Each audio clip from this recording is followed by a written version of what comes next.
Hello everyone, स्वागत है आपका आपके अपने चैनल ऑनलाइन नॉलेज पॉइंट में। आज के इस वीडियो में हम जीके जीएस के इम्पॉर्टेंट क्वेश्चन लेकर के आए हैं जो कि पिछले वर्षों के एग्ज़ाम पर आधारित है और आगे भी पूछे जाने की प्रबल संभावना है। तो आप लोग वीडियो के अंत तक बने रहिएगा। आने वाले हर एग्ज़ाम के लिए यहाँ से क्वेश्चन पूछे जाएंगे। तो चलिए स्टार्ट करते हैं हमारे पहले क्वेश्चन के साथ। पहला क्वेश्चन है हमारा, बांधवगढ़ राष्ट्रीय उद्यान किस राज्य में है? तो दोस्तों, जो बांधवगढ़ राष्ट्रीय उद्यान है, बांधवगढ़ नेशनल पार्क है, वो आपका है option number B, Madhya Pradesh में। ठीक है, मध्य प्रदेश का ये एक नेशनल पार्क है। इसके अलावा मध्य प्रदेश के कई अन्य नेशनल पार्क है, जैसे कि माधव नेशनल पार्क। ठीक है, माधव नेशनल पार्क हो गए, पेंच हो गया, Pench national park, Panna national park, Satpura national park, और फिर से कान्हा टाइगर रिजर्व है, सतपुड़ा टाइगर रिजर्व भी है, और संजय राष्ट्रीय उद्यान। तो ये मध्य प्रदेश के कई अन्य राष्ट्रीय उद्यान हैं। अगला प्रश्न है हमारा, कौन सा ग्रह लाल ग्रह के नाम से जाना जाता है? तो दोस्तों, आप सभी को पता होगा कि जो हमारा मंगल ग्रह है, इसे लाल ग्रह के नाम से भी जाना जाता है। क्यों? क्योंकि मंगल ग्रह पर जो लोहा है ना, फेरस, उसकी अधिकता है, जिसके वजह से यह लाल दिखता है। ठीक है, आयरन की अधिकता की वजह से ये लाल दिखता है। और इसके अलावा जो हमारी पृथ्वी है, हमारी अर्थ है जो, तो हमारे अर्थ को ब्लू प्लैनेट यानी कि नीला ग्रह के नाम से भी जाना जाता है। और दोस्तों, जो प्लूटो है ये बौना ग्रह है। ठीक है, ये सोलर सिस्टम से इसको हटा दिया गया, बाहर निकाल दिया गया है, क्योंकि यह एक ड्वार्फ प्लैनेट है। ठीक है, ड्वार्फ प्लैनेट यानी कि इसको सोलर सिस्टम से निकाल करके इसको जो है बौने ग्रह की श्रेणी में रख दिया गया है। तो ये अब ड्वार्फ प्लैनेट है। इसलिए अब हमारे सोलर सिस्टम में टोटल 8 प्लैनेट है। ठीक है, प्लूटो अब हमारे सोलर सिस्टम का पार्ट नहीं है, वो अब ड्वार्फ प्लैनेट की श्रेणी में आ गया है। और दोस्तों, जो शुक्र है, ये जो है ये इसे जो है भोर का तारा और शाम का तारा कहा जाता है। और ये जो है पृथ्वी की जुड़वा बहन भी इसे कहा जाता है। और जो बुध है, ये याद रखिएगा, जो बुध है ये जो है ये सौर मंडल का सबसे छोटा ग्रह है और सूर्य के सबसे नज़दीक भी यही है, और सूर्य की सबसे तेज परिक्रमा भी बुध करता है। ठीक है, तो इतनी सारी इन्फॉर्मेशन मैंने इससे related they the. I hope आपको अच्छा लगा होगा। तो इतनी सारी इन्फॉर्मेशन मैंने इससे रिलेटेड सभी आपको दे दी है। आई होप आपको समझ आ गया होगा। अगर आपको वीडियो अच्छी लग रही है, मेरे पढ़ाने का तरीका अच्छा लग रहा है, तो प्लीज़ वीडियो को लाइक कर दे और चैनल को सब्सक्राइब कर दे। अगला क्वेश्चन है हमारा, ऋग्वेद में किस देवता को पुरंदर कहा गया है? तो दोस्तों, जो ऋग्वेद है, ठीक है, इसमें जिस देवता को पुरंदर कहा गया है उसका राइट आंसर हो जाएगा ऑप्शन नंबर सी, इंद्र। जो इंद्र है उसे ऋग्वेद में पुरंदर कहा गया है। और आपको पता है वेद कितने प्रकार के होते हैं? तो वेद जो है वो 4 प्रकार के होते हैं। ठीक है, ऋग्वेद हो गया, सामवेद हो गया, यजुर्वेद हो गया और अथर्ववेद हो गया। एक प्रश्न है, भारत के किस राज्य में सर्वाधिक जूट के कारखाने हैं? तो इसका राइट आंसर हो जाएगा ऑप्शन नंबर डी, पश्चिम बंगाल। पश्चिम बंगाल में दोस्तों सबसे अधिक जूट के कारखाने हैं। और जो जूट है यह एक खरीफ की फसल है। ठीक है, जूट जो है यह एक खरीफ की फसल है। किस राज्य को 5 नदियों की भूमि कहते हैं? तो दोस्तों, इसका राइट आंसर आप सभी को पता होगा। इसका राइट आंसर है ऑप्शन नंबर ए, पंजाब। पंजाब जो है दोस्तों, इसे 5 नदियों की भूमि कहा जाता है। और 5 नदी कौन कौन सी है? तो एक है व्यास, ठीक है, व्यास नदी हो गई, चिनाब नदी हो गई, फिर से सतलज नदी हो गई, सतलज नदी हो गई, रावी हो गई और झेलम हो गई। ठीक है, इन 5 नदियों ये 5 नदियाँ जो है ये पंजाब में बहती है, तो इसलिए पंजाब को 5 नदियों की भूमि कहा जाता है। और दोस्तों, व्यास नदी का प्राचीन नाम क्या था? आपको पता होना चाहिए। व्यास नदी का प्राचीन नाम विपाशा था, और चिनाब नदी का प्राचीन नाम अस्किनी था, सतलज नदी का प्राचीन नाम शतुद्री था, झेलम का प्राचीन नाम वितिस्ता था, और रावी का प्राचीन नाम परुष्णी नदी था। ठीक है, तो इन 5 के मैंने आपको प्राचीन नाम, मतलब जो वैदिक काल में इन्हें अन्य नाम से बुलाया जाता था, तो मैंने ये 5 नाम भी आपको बता दिए हैं, आप लोग नोट कर लीजिएगा। मैं जो एडिशनल इन्फॉर्मेशन दे रही हूँ दोस्तों, आप लोग एक कॉपी में नोट करते हुए चलिए, आपके आगे के एग्जाम में बहुत ही काम आएंगे। निम्नलिखित में से कथक किस राज्य का नृत्य है? तो दोस्तों जो कथक है ये भारत का एक क्लासिकल डांस है, ठीक है। और ये किस राज्य का नृत्य है? तो ये है आपका option number B, Uttar Pradesh का, ठीक है।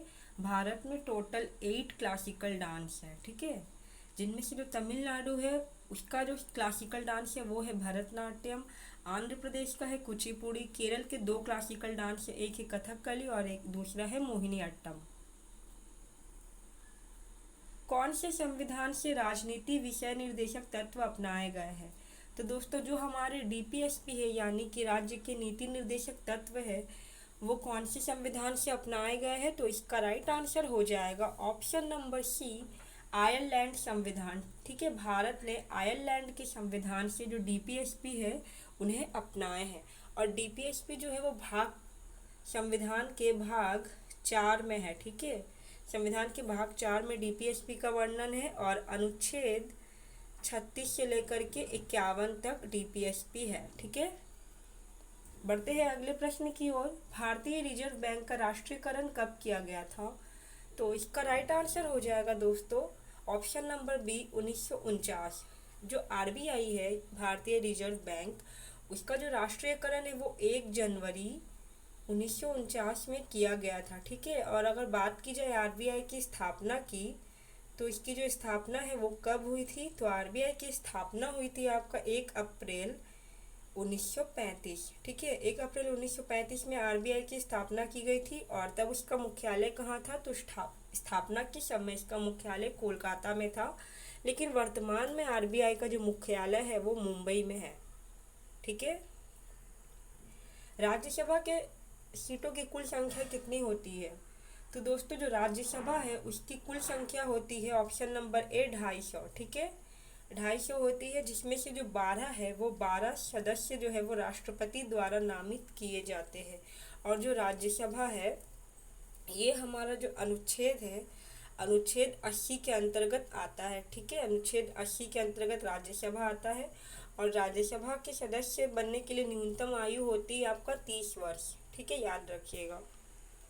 अगला प्रश्न है, किस अनुच्छेद के तहत भारत के संघ लोक सेवा आयोग की स्थापना की गई थी? संघ लोक सेवा आयोग यानी कि यूपीएससी, ठीक है। तो इसका राइट आंसर हो जाएगा अनुच्छेद 315, यानी कि ऑप्शन नंबर बी हमारा राइट आंसर हो जाएगा। और जो यूपीएससी है ये संविधान के भाग 14 में इसका वर्णन किया गया है, ठीक है। अगला प्रश्न है हमारा, मध्य रात्रि के सूर्य की भूमि के नाम से किस देश को जाना जाता है? तो दोस्तों इसका राइट आंसर हो जाएगा option number D, Norway. Norway को मध्य रात्रि के सूर्य की भूमि के नाम से जाना जाता है और जो जापान है उसे उगते सूर्य के देश के नाम से जाना जाता है। बीरबल किसकी अदालत में एक सलाहकार था? तो दोस्तों आप सभी को पता होगा जो बीरबल थे वो अकबर के दरबार में एक सलाहकार थे और बीरबल का जो रियल नाम था वो क्या था? तो बीरबल का जो रियल नाम था वो था महेश दास, ठीक है। अगला प्रश्न है, मानव शरीर की सबसे बड़ी ग्रंथि कौन सी है? तो दोस्तों मानव शरीर की सबसे बड़ी ग्रंथि है हमारी ऑप्शन नंबर ए, लीवर यानी कि यकृत, ठीक है। यकृत शरीर की सबसे बड़ी ग्रंथि है। और अगर पूछा जाए कि शरीर की सबसे बड़ी अंतःस्रावी ग्रंथि कौन है, अंतःस्रावी अगर पूछा जाए आप लोगों से तो वो हो जाएगा ऑप्शन नंबर बी, थायराइड, ठीक है। थायराइड जो है वो मानव शरीर की सबसे बड़ी अंतःस्रावी ग्रंथि है। और शरीर का सबसे बड़ा अंग कौन है? तो वो है त्वचा। विश्व का सबसे बड़ा द्वीप समूह कौन सा है? तो दोस्तों इसका राइट आंसर हो जाएगा ऑप्शन नंबर बी, ग्रीनलैंड। जो ग्रीनलैंड है वो विश्व का सबसे बड़ा द्वीप समूह है। और ग्रीनलैंड कहाँ पर है? तो यह है आपका उत्तर अटलांटिक में, ठीक है, उत्तरी अटलांटिक में है ये। ग्रीनलैंड उत्तरी अटलांटिक में स्थित है। कहाँ पर भागीरथी और अलकनंदा मिलने से गंगा बनाती है? तो दोस्तों भागीरथी और अलकनंदा जहाँ मिलती है उस जगह को क्या बोलते हैं? उस स्थान को बोला जाता है ऑप्शन नंबर ए, देवप्रयाग, ठीक है। देवप्रयाग ही वो स्थल है जहाँ पर भागीरथी और अलकनंदा मिल करके गंगा बनाती है, ठीक है। और देवप्रयाग कहाँ है? तो उत्तराखंड के टिहरी गढ़वाल जिले में ये स्थित है।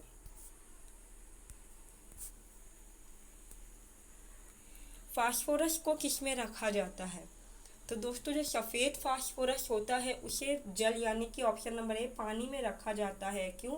अगर इसे पानी में नहीं रखेंगे तो ये हवा के संपर्क में यानी कि ऑक्सीजन के संपर्क में आकर के इसमें आग पकड़ लेगी। ठीक है, तो इसलिए जो फास्फोरस को जल में रखा जाता है और जो सोडियम है उसे केरोसिन तेल में रखा जाता है। बढ़ते हैं अगले प्रश्न की ओर। पोलो खेलते समय किस सुल्तान की मृत्यु हो गई थी? तो दोस्तों इसका राइट आंसर हो जाएगा option number C, Qutubuddin Aibak. Qutubuddin Aibak की पोलो खेलते समय मृत्यु हो गई थी और कुतुबुद्दीन ऐबक जो था वो गुलाम वंश का संस्थापक था। ठीक है, इसका शासनकाल कब से कब तक था? तो 1206 से लेकर के 1210 तक। ठीक है, कुतुबुद्दीन ऐबक ने ही 2.5 दिन का झोपड़ा बनवाया था अजमेर में और इसे ही लक्ष्य बख्श नाम से जाना जाता है। और जो कुतुब मीनार का कार्य है ये इसी ने स्टार्ट करवाया था। ठीक है, लेकिन कुतुब मीनार के बनते बनते तक इसकी मृत्यु हो गई थी, तो उसका काम पूरा करवाया था इल्तुतमिश ने। ठीक है, एक क्वेश्चन आपका है, स्वदेशी आंदोलन का संबंध किससे है? तो इसका राइट आंसर हो जाएगा ऑप्शन नंबर बी, 1905 के बंगाल विभाजन से। ठीक है, 1905 में दोस्तों बंगाल का विभाजन हुआ था। तो बंगाल विभाजन का बहिष्कार करने के लिए ही 7 अगस्त, ठीक है याद रखिएगा, बंगाल विभाजन का बहिष्कार करने के लिए 7 अगस्त 1905 को कोलकाता के टाउन हॉल से स्वदेशी आंदोलन की घोषणा की गई थी। और बंगाल विभाजन किसने करवाया था? तो लॉर्ड कर्जन ने करवाया था, याद रखिएगा। ठीक है, निम्नलिखित में से किसी कंप्यूटर के मस्तिष्क के नाम से भी जाना जाता है? ये बहुत ही आसान क्वेश्चन है दोस्तों, तो इसका राइट आंसर हो जाएगा ऑप्शन नंबर बी, सीपीयू। ठीक है, सीपीयू का फुल फॉर्म क्या होता है? तो सेंट्रल प्रोसेसिंग यूनिट। अगला प्रश्न है, दिल्ली सल्तनत की राजकीय भाषा क्या थी? तो इसका आंसर आप सभी को पता होगा, ये थी ऑप्शन नंबर सी, फारसी। ठीक है, जो दिल्ली सल्तनत थी उसकी जो भाषा थी वो फारसी थी। गोबी मरुस्थल विश्व का सबसे बड़ा मरुस्थल है, तो वो किस देश में स्थित है? तो दोस्तों ये जो मरुस्थल है ये आपका स्थित है ऑप्शन नंबर बी, मंगोलिया में। ठीक है, यह जो है ये एशिया का सबसे बड़ा रेगिस्तान है, ये भी आप याद रखिएगा, और दुनिया का 5वां सबसे बड़ा है। ठीक है, एशिया का सबसे बड़ा रेगिस्तान है, लेकिन दुनिया का अगर पूछा जाए कि वर्ल्ड का कितना बड़ा है तो वर्ल्ड में ये 5वें नंबर पे आता है। भारत में मनसबदारी प्रथा की शुरुआत किसने की थी? इसका राइट आंसर हो जाएगा ऑप्शन नंबर सी, अकबर ने। अकबर ने मनसबदारी प्रथा की शुरुआत की थी और अकबर ने जो मनसबदारी प्रथा है ये मंगोलिया से ली थी। ठीक है, सीमान गांधी के नाम से किन्हें जाना जाता है? इसका राइट आंसर हो जाएगा option number A, Abdul Ghaffar Khan को सीमान गांधी के नाम से जाना जाता है। और ये किससे संबंधित है? तो ये जो है ये लाल कुर्ता दल एक पार्टी का नाम है, इसी से जुड़े हुए हैं। ठीक है, निम्नलिखित में से किसे सेरीकल्चर कहा जाता है? तो दोस्तों सेरीकल्चर किसे कहा जाता है? तो जो रेशम के कीटों का पालन होता है उसके अध्ययन को सेरीकल्चर कहा जाता है। ठीक है, बढ़ते हैं अगले प्रश्न की ओर। निम्नलिखित में से किसने 4 मीनार बनवाई थी? तो दोस्तों 4 मीनार किसने बनवाई थी? तो इसका राइट आंसर हो जाएगा ऑप्शन नंबर ए, कुली कुतुब शाह ने। ठीक है, और 4 मीनार कहाँ स्थित है? तो ये स्थित है हैदराबाद में। ठीक है, 4 मीनार जो है ये हैदराबाद में स्थित है। तो दोस्तों ये थे हमारे आज के वीडियो के आखिरी प्रश्न। उम्मीद है आपको वीडियो अच्छी लगी होगी। अगर आपको वीडियो अच्छी और हेल्पफुल लगी हो तो वीडियो को लाइक कर दे और चैनल को सब्सक्राइब कर दे, ताकि आपको आगे भी ऐसी ही वीडियो मिलती रहे। वीडियो को यहाँ तक देखने के लिए बहुत बहुत धन्यवाद।